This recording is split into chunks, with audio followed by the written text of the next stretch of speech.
Azərbaycanda bəzi şəxslər 5 il daha tez pensiyaya çıxa biləcək. Əmək pensiyaları haqqında qanuni edilən dəyişikliyə əsasən daha tez təqaüdə çıxan vətəndaşların pensiyaları güzəşt müddətində dövlət büdcəsi hesabına ödəniləcək. Çoxuşaqlı ailələrdə analar, bir sıra hallarda isə atalar 5 il tez pensiyaya çıxmaq hüququ qazanırlar. Bu o deməkdir ki, analar bu hüquqdan istifadə etdiyi halda 59 yaşında, atalar istifadə etdiyi halda isə 60 yaşında pensiya çıxmaq hüququ qazanır. Bir sıra xəstəlikli olan vətəndaşlarımız isə hətta 20 il daha tez pensiya çıxmaq hüququna malikdirlər. O cümlədən aviasiyada çalışan vətəndaşlarımızın 5 il daha tez pensiya çıxmaq hüququ var. Eləcə də zərərli işlərdə çalışan vətəndaşlarımız üçün də 5 il daha tez pensiyaya çıxmaq hüququ təsbit edilir. Millət vəkili həmçinin bildirdi ki, əmək pensiyaları haqqında qanuna edilən dəyişikliyin digər müsbət təsirləri də olacaq. Nəzərə alsaq ki, güzəşt müddətində olan ödənişlərin dövlət büdcəsi hesabına qarşılanması nəticədə Dövlət Sosial Müdafiə Fondu üçün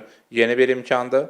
Bu halda təbii ki, fond tərəfindən xüsusən də sosial təminata ehtiyacı olan vətəndaşlarımızın sosial müdafiəsinin daha da gücləndirilməsi üçün daha çox vəsaitin ayrılması mümkün olacaq. Bu eyni zamanda təbii ki, Dövlət Sosial Müdafiə Fondunun gəlirlərinin, eləcə də xərcləmələrinin dayanıqlığının gücləndirilməsi baxımından vacibdir. Bu kontekstdən təsdiq olunan dəyişikliklər birmənalı şəkildə pensiya sistemində dayanıqlığın möhkəmlənməsinə imkan verəcək. Bu dəyişikliklər həssas təbəqədə olan şəxslərin də sosial müdafiəsinin gücləndirilməsinə şərait yaradacaq. Bütövlükdə bu qanunun edilən dəyişikliklər bütövlükdə güzəştli şərtlərlə pensiya hüququ olan şəxslərə və xüsusi sosial müdafiə ehtiyacı olan şəxslərə dövlət dəstəyinin ifadəsidir və bu istiqamətdə bu kateqoriyaya aid olan deməli şəxslərlə bağlı qanunvericiliyin unifikasiyasına, ümumiləşdirilməsinə bir daha sübut edir. Eyni zamanda bu onu həm də göstərir ki, dövlət deməli xüsusi həssas təbəqə olan, deməli xüsusi sosial müdafiə ehtiyacı olan təbəqələrin yanındadır və onların